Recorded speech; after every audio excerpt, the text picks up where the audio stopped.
So there's 4 tiers in Ayurveda, okay? 4 tiers of health as a foundation. First tier, emotional, psychological. I don't think this is in here, but I feel like sharing. So emotional, psychological, okay? If you can witness your emotions and do the opposite, or solution-oriented, or deal with it however it looks best in the moment, make a choice on what to do by witnessing something doesn't feel right, it's considered that you are gonna stay healthy.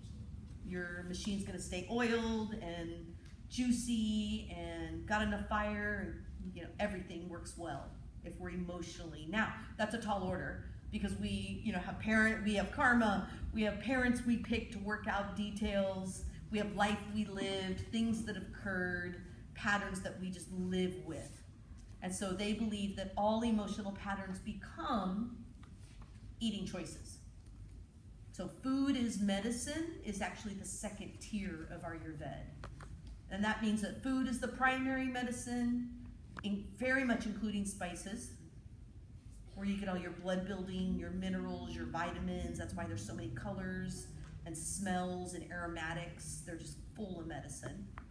But it all goes on the food. So how do you let your food be your medicine, and how do you make food taste good and be medicinal at the same time and individual to you? Like when you run hot, you need cold foods. Not just I'm hot and I live in the box and that's my constitution, so I never get cold food. If you get cold, you get warm food. You eat accordingly. So it ebbs and flows. Then emotion, then food is medicine. Our 4th tier is supplements and remedies. So when do you need to supplement? Meaning like the emotion is something's going on emotionally, because it happens. Something's going on with food because our emotions become our eating. So you're in your habit or your patterns, whether that be not eating, eating too much, eating the wrong things, or eating what you think is totally right and it's not right for you. Like somebody who runs super cold and they become the raw foodist.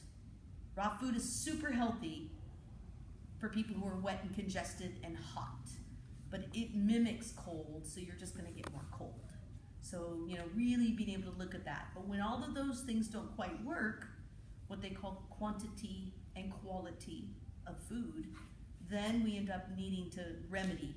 We're gonna have to add in extra remedies. We're gonna have to add in the supplements, taking vitamins and minerals, or needing a tincture or a capsule.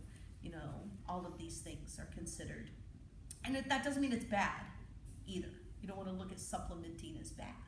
It's part of the tiers of what keeps us healthy. When do you need to?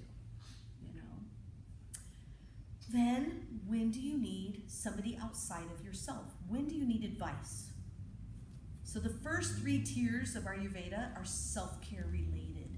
What can you figure out for yourself and do for yourself that is going to show you you're getting healthier or keep you healthy? But when you need advice, really important to know when. Now, I think we need to get more advice than is common in this science, because we are not knowing how to even look sometimes at our emotions and do something opposite. We're not taught hot symptom, I need cooling thoughts, cooling bath, cooling foods, We're not really taught that game of like how I feel I should do the opposite, and that would just balance me out elementally. So it's that simple.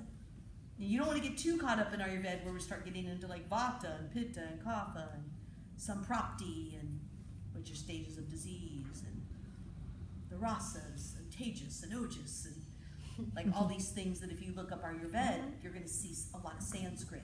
Now I know that, I'm classically trained and I like it because there's so much energy in those words, but you don't have to learn Sanskrit to use Ayurveda.